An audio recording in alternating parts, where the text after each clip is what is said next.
This is the Elegoo Neptune 3 Pro and it is brand new. Let's have a look at it.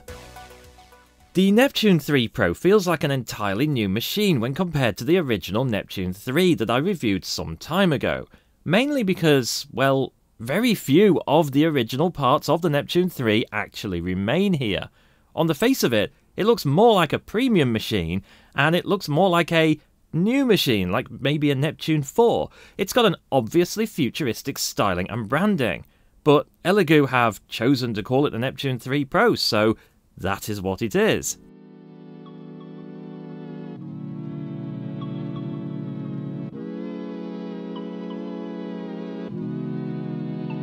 The most striking difference from the Neptune 3 is that it is now a direct drive machine, which is great in my opinion. The direct drive components stick out the front rather than having any attempt to balance them across the rail, but we'll look at that in a moment. The frame is also entirely new, and the main thing to say about that is it's not black, but it's still standard aluminium profile, so there's no compatibility issues, at least where it matters. The front is flat to support all the fancy logos.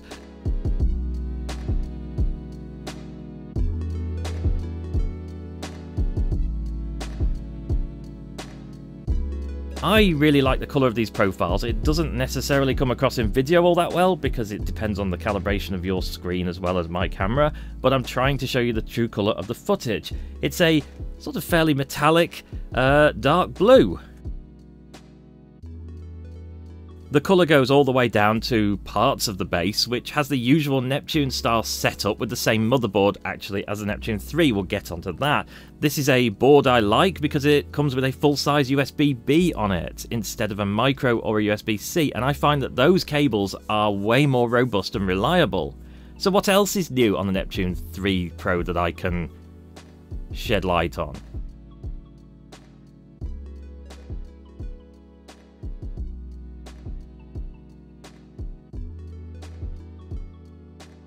It has a top-mounted rear-facing spool holder with floating filament extruder. That's a term I've literally just made up. It also has dual Z-axes, which honestly is amazing for the price, but also they are belted dual Z-axes, which I'm sure a lot of you will be happy about since you all complain about the other kind every time I review a printer that doesn't have a belt on the Z-axes. Seriously, it's not that big a deal in my opinion, but it's belted here, so that will keep the Z-axes in sync when the power is off, basically.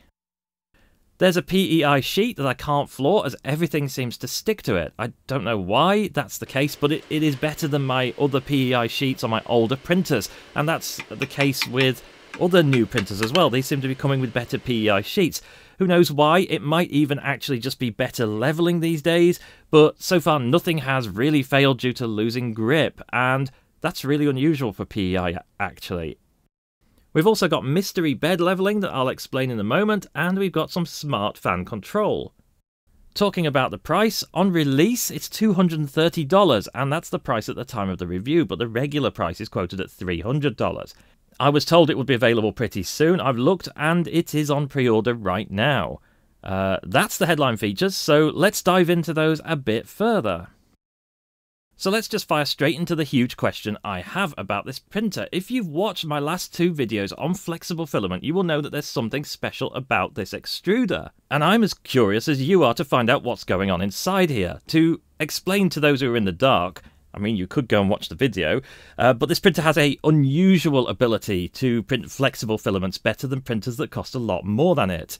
By a huge margin, in fact. In the tests I did in the last video, this printer can print 70A Shore hardness filament flawlessly on the reel at 15mm per second, and 95A TBU it can print up to 70mm per second with absolutely no problems. If you're interested in this, then, as I said, go watch my last video, it's got some charts in it. So let's find out what's going on. That makes it disassembly time.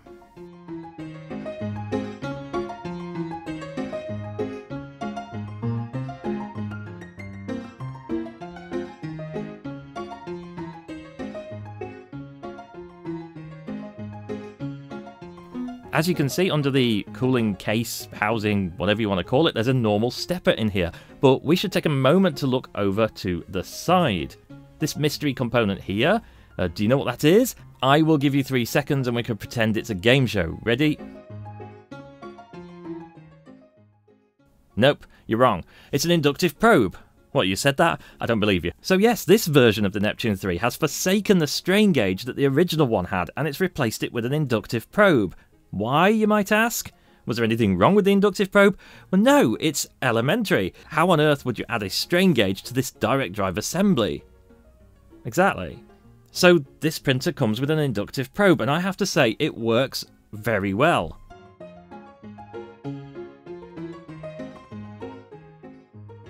Now back to the extruder. This looks a lot like a sprite. I have some footage of that from before, but because I know you all enjoy them so much and nobody skipped it last time, here's a montage of disassembling that extruder.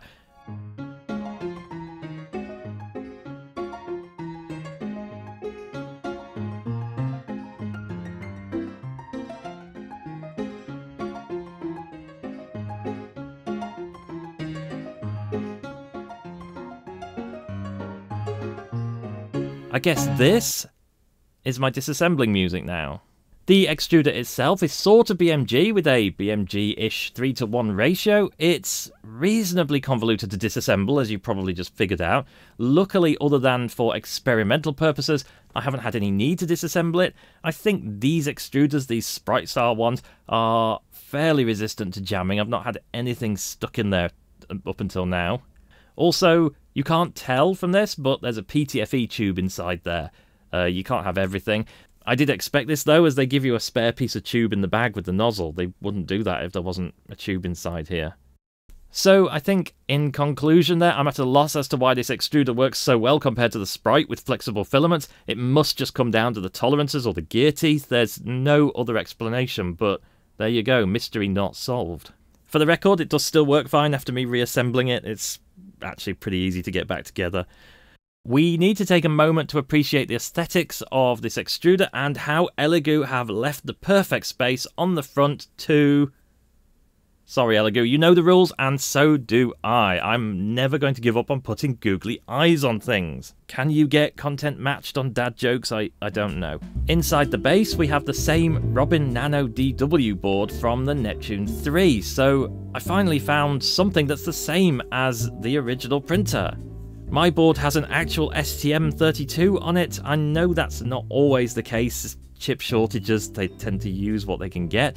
I covered this board in my Neptune 3 review, so go watch that for more commentary. But this is an absolutely fine board with an optional ESP chip socket if you want to add the wireless upload. I haven't tested that. There's also an optional socket for an extra stepper motor if you ever want to do that. I'm not really sure why you would, but it's there.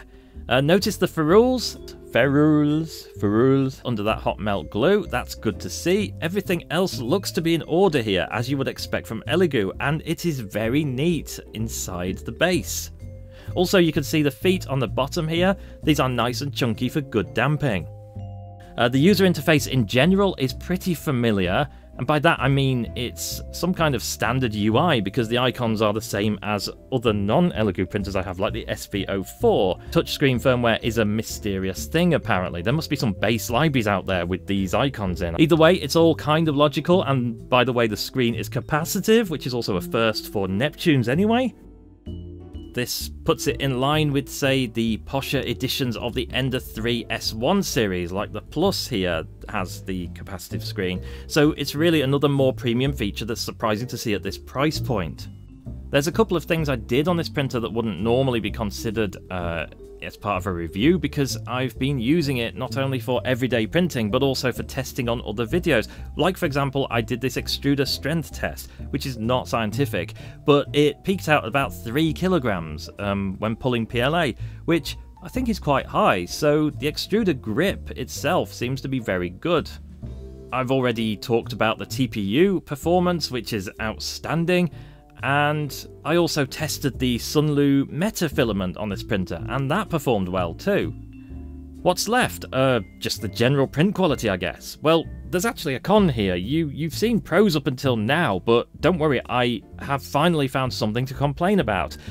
This is not a commentary on the print quality in general, because the print quality in general is actually super neat, but there's one thing that this printer doesn't have that other printers in this price range are starting to include, and that is linear advance. And this does show on this cube, for example. You can tell because the corners and the edges of the letters are kind of a bit bulgy. This is the aforementioned Sunlu metafilament, and it prints at 170C, so that's weird, but this is printed at 200. But back to the point, linear advance will be really nice to see here, and it is a firmware thing, so there's no reason to my mind that it can't be included in the future. If not officially, then maybe by third party. Elegoo are, for the record, pretty good at sharing the Marlin source code.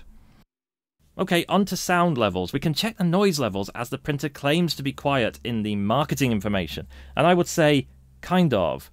The interesting thing I noticed is the hot end fan. Not the part cooling fans, but the actual hot end one that cools the heatsink. That does seem to turn on and off, which is unique actually. Officially, it turns off below 50C, so the printer is a lot quieter when on standby, and whenever that heatsink is below 50C, which in practice I'm not sure how often that is. But at least one fan in the base, which is probably the power supply one, does remain on when the machine is inactive, so there is still a base level of noise. It's not a particularly high one.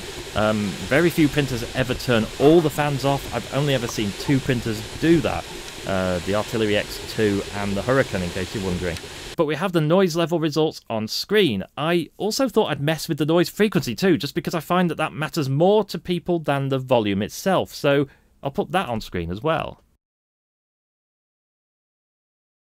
So what's my thoughts on this printer then? I think it's a real contender for Budget Printer of the Year award, which is a contest I've literally just made up. If I were deciding on entries for that category, I would probably have this, the Sovol SVO1 Pro, the SVO6, and maybe the Hurricane, but we'll talk about the Hurricane another time.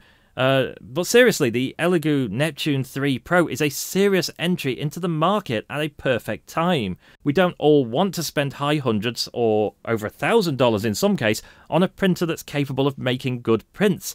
And if you're printing a single colour in PLA, then this is a remarkable printer to have as a second printer or an ideal beginner printer.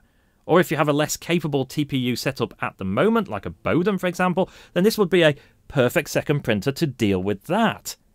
It does have a couple of features that you don't get, namely the hot end on this printer isn't all metal, so it's not ideal for, say, PETG, and it's definitely not suitable for anything hotter than that. And the lack of linear advance is also notable, but I think you really can't go wrong with this printer, either for features or trouble-free printing. And at the price, once again, Elegoo have managed to somehow include way more than you would normally expect, which makes it a really good purchase at that price point. Apart from that, I think you really can't go wrong with this printer, either for features or for trouble-free printing. I didn't mention it up until now, but this printer has had zero calibration from me. It doesn't even have leveling screws, so you put the frame on and you just tell it to level and then you print. It is probably one of the least effort setup printers that I've ever used. So there you go, that was the Neptune 3 Pro. Check out the links below if you're interested, and also tell me in the comments what you think of this printer.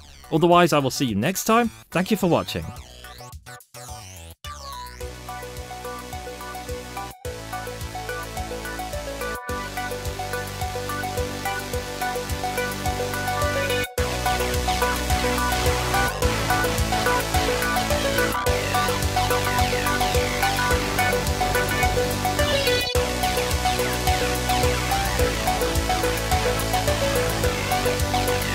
Yeah.